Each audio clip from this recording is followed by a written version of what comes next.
আওয়ামী লীগের সরকারকে উৎখাত করে দিয়ে বাংলাদেশকে ধ্বংস করে দেবে অর্থনৈতিকভাবে, রাজনৈতিকভাবে, সামাজিকভাবে, সাংস্কৃতিকভাবে এবং জঙ্গি শাসন কায়েম হবে। এটাই বোধহয় ডক্টর মোহাম্মদ ইউনূসের লক্ষ্য ছিল, আর সেটা হিসেবে বাস্তবায়ন করে যাচ্ছে।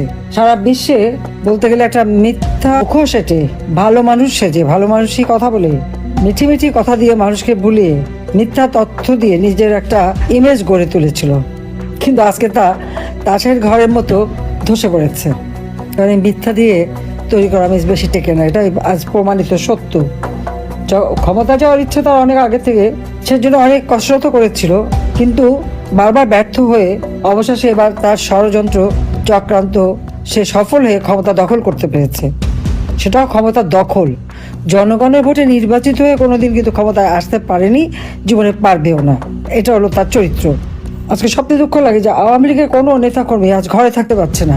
সরকার আসবে কনস্টিটিউশন মোতাবেক নির্বাচনের মাধ্যমে, জনগণের ভোটে নির্বাচিত সরকার হবে, আর এক নির্বাচিত সরকারের কাছেই ক্ষমতা হস্তান্তর করবে।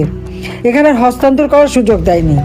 এখানে হত্যাকাণ্ড ঘটাবার চক্রান্ত করেই কিন্তু ক্ষমতা দখল, এবং এই ক্ষমতা দখল করতে যে কত মায়ের কোল খালি করেছে, কিন্তু দোষটা দিয়েছে ইচ্ছাকৃতভাবে আওয়ামী লীগের উপর। কিন্তু এই যে হত্যাকাণ্ড করতে তারা চেয়েছিল, এটা কিন্তু অন্য কিছু না। ডক্টর মোহাম্মদ ইউনূস যাদের সাথে গাঁটছড়া বেঁধে আজকে আন্দোলনের নামে জঙ্গি সন্ত্রাসী কর্মকাণ্ডের মাধ্যমে ক্ষমতা দখল করলো, তাদেরই দোষর। এই লুটেরা যারা, তারা একটা দেশে সাধারণ মানুষকে কী দিতে পারেনি। আর এই যে চুরি করবে, লুটপাট করবে, ডাকাতি করবে, মানুষকে মারবে, মানুষ যে বিচার চাইবে, সে বিচার চাওয়ার অধিকারটা কিন্তু নেই। বিচার তারা চাইতে পারে না, কারণ থানা মামলা তো নেবে না, বরং যাকে মারবে তার বিরুদ্ধে মামলা হবে, তাকে কারাগারে নেবে।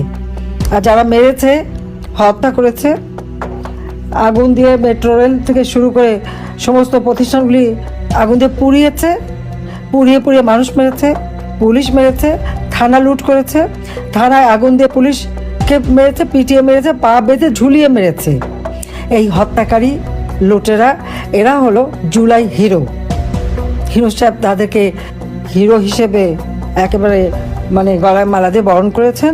আর তার সাথে সাথে আমরা দেখলাম সেনাপ্রধান থেকে শুরু করে বিভিন্ন দলের তারাও কিন্তু ওই একই, তাদেরকে হিরো হিসেবে খুব সম্বর্ধনা দেওয়া হলো। আমি যুদ্ধাপরাধীদের বিচার করেছি, আর আজকে সেই কোর্টে আমাকে মৃত্যুদণ্ড দেওয়া হয়েছে।